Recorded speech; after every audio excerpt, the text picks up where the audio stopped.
Terima kasih saudara, Anda masih bersama saya Cindy Tania dan juga narasumber saya hari ini Bunda Septi di Sapa Lampung. Kita akan kembali melanjutkan mengenai Bunda yang kemudian berhasil mendirikan sebuah pusat kegiatan belajar masyarakat bernama Tunas Harapan, yang dimana di dalamnya didirikan dari tahun 2007 hingga saat ini, artinya kurang lebih 15 tahun ya Bun ya. Dan tentu dengan usaha yang tidak mudah, dengan keterbatasan yang ada, tapi kita mampu untuk menciptakan niat masyarakat untuk bisa merubah jalan hidupnya, sekolah lebih baik, kemudian bisa menciptakan nasib yang lebih baik dari sebelumnya Bun ya.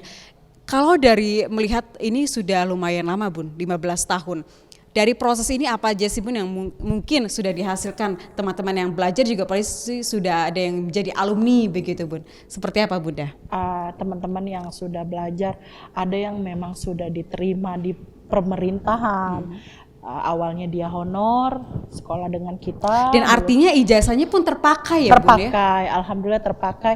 Bahkan yang sekarang banyak yang menjadi kepala desa juga alhamdulillah. Dan yang terbaru 2 orang teman saya, Komarudin dengan Rois, itu dia diterima di Kementerian Kelautan untuk penangkaran kura-kura di Kepulauan Seribu. Dan itu hasil dari penyu. kita? Ya, itu belajar di PKBM kita. Mereka artinya mengambil paket C begitu Ya, di PKBM? paket C. Ada yang dari paket A pindah ke paket C B, pindah lagi ke paket C gitu. Ada yang estafet, ada yang memang mereka putus sekolahnya SMP gitu. Kayak Rois dia dari paket B, sekolah itu lulus paket B, sabar sekolah lagi paket C sampai lulus. Dan di tempat yang sama? Iya. Dan kemarin saya ikut bahagia, mereka sengaja menemui saya untuk mengatakan terima kasih Bunda bahwa mereka diterima di penangkaran penyu di Kepulauan Seribu dari Kementerian Kelautan, Perikanan dan Kelautan. Artinya hasil yang kita dapatkan selama ini di PKBM menepis anggapan bahwasannya masyarakat selama ini bahwasannya anak-anak yang sekolah di paket A, B, C itu tidak sama kualitasnya Bun dengan anak-anak yang sekolah formal begitu. Terkadang masih ada image masyarakat atau penilaian masyarakat yang belum berubah tentang anak-anak yang sekolah di pusat kegiatan belajar kita. Gimana sih Bun cara kemudian apa yang harus kita lakukan untuk bisa setidaknya tidak merubah tapi memberitahukan kepada masyarakat bahwasannya mereka pun memiliki hak yang sama dan juga mereka bisa berhasil dengan cara mereka? Itu untuk saya terutama pendiri dari PKBM itu kerja yang harus keras. Kerja keras menguras pikiran dan tenaga. Kenapa seperti itu? Karena merubah paradigma masyarakat bahwa sekolah paket itu tidak sama. Kita harus buktikan ke masyarakat bahwa mereka punya kualitas dan mereka sama dengan sekolah-sekolah formal lainnya, baik dia pembelajaran, baik dia sarana belajar, karena pemerintah pun mengeluarkan ijazahnya itu sama, disetarakan. Jadi tidak ada perbedaan untuk dari sekolah formal dan sekarang, hanya umur yang membedakan. Di tempat kami sekolahnya itu rutin. Jadi full 1 minggu. Berarti dari Senin sampai dengan hari Minggu sekolahnya? Hari Minggu. Jadi kalau untuk kesetaraan itu dia Senin, Selasa, dan Jumat 3 hari. Kalau untuk jadi multifungsi Mbak ruangan itu. Jadi kalau pagi dipakai untuk PAUD, siangnya dipakai untuk sekolah kesetaraan. Dan minggunya lagi saya masih diisi dan ditemani dengan anak-anak saya tercinta. Jadi saya punya 100 anak. Binaan bimbel saya sama gratis juga itu. 100 anak itu kita mereka bimbel dengan kita, dan gurunya siapa? Gurunya adalah teman-teman kita yang paket C itu tersebut.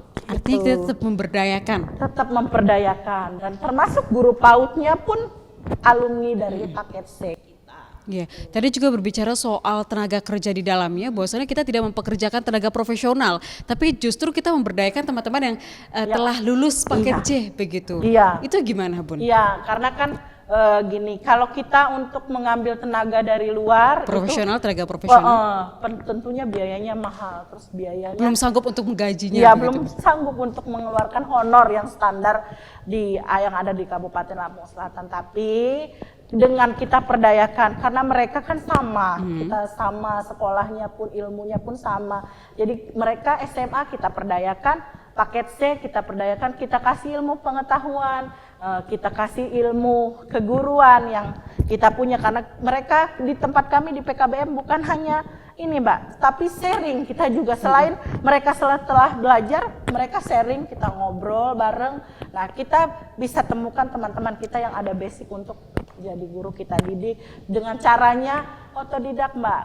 Kita ikutin pelatihan, bisa juga kita kadang-kadang kita lihat di YouTube? Materi YouTube, bagaimana cara mengajar PAUD. Sekarang sudah lengkap Bu ya. ya.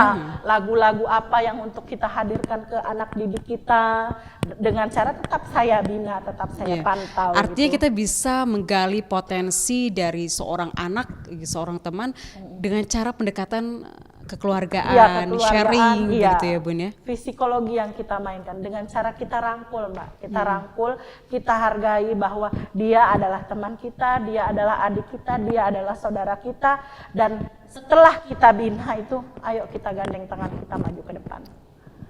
Bersama-sama tentunya. Iya, bersama-sama tentunya. Iya. Gitu. Baik Bunda Septi, luar biasa sekali. Bun, ini sudah berdiri sejak tahun 2007 hingga sekarang dan telah menghasilkan anak-anak yang tentunya sukses di kemudian hari Bun.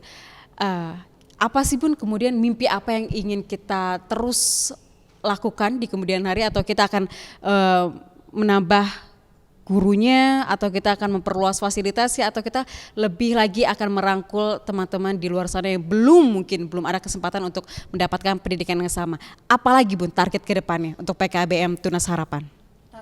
Hanya sarana belajar. Sarana belajar. Sarana belajar yang ada masih minim, sementara kita harus setara dengan formal.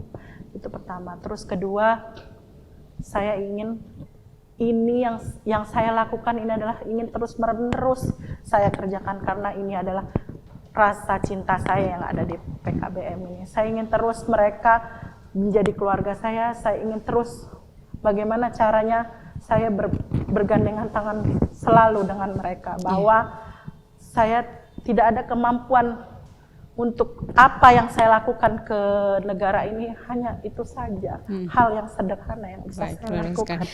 Terakhir Bunda, harapannya nih ke depan kepada teman-teman yang mungkin tidak tahu adanya PKBM atau mereka ingin memperoleh pendidikan begitu tapi tidak tahu nih harus seperti apa. Apa pesannya Bun untuk teman-teman di luar sana? Mungkin Bunda bisa memberikan penjelasannya. Untuk teman-teman yang di luar sana yang belum yang masih putus sekolah atau tidak sekolah, atau yang masih duduk di sekolah formal, jangan pernah berhenti untuk belajar, karena kehidupan ini selalu mengajarkan kita. Jangan pernah untuk puas dengan ilmu. Silahkan belajar, dan setelah mendapatkan apa yang kita dapat, silahkan bagikan. Karena rezeki itu tidak mesti harus dengan materi, tetapi dengan ilmu pengetahuan pun, dengan nasihat, dengan informasi dari kawan, itu adalah rezeki. Sumber rezeki ya. Sumber rezekinya. Oke, luar biasa sekali Bunda Septiana sebagai pendiri dari Pusat Kegiatan Belajar Masyarakat Tunas Harapan di Lampung Selatan. Terima kasih Bunda telah hadir di Kompas TV hari ini. Saya berharap ini tidak hanya menjadi sebuah dialog saja, tapi bisa memberikan inspirasi di luar sana bagaimana kita bisa memberikan manfaat dengan cara yang bisa kita lakukan dengan sesuai kapasitas kita. Terima kasih Bunda Septiana. Sama-sama Mbak. Assalamualaikum. Saudara, demikianlah Sapa Lampung hari ini. Saya Siti Tania mewakili tim redaksi Kompas TV Lampung pamit undur diri. Terima kasih. Sampai jumpa.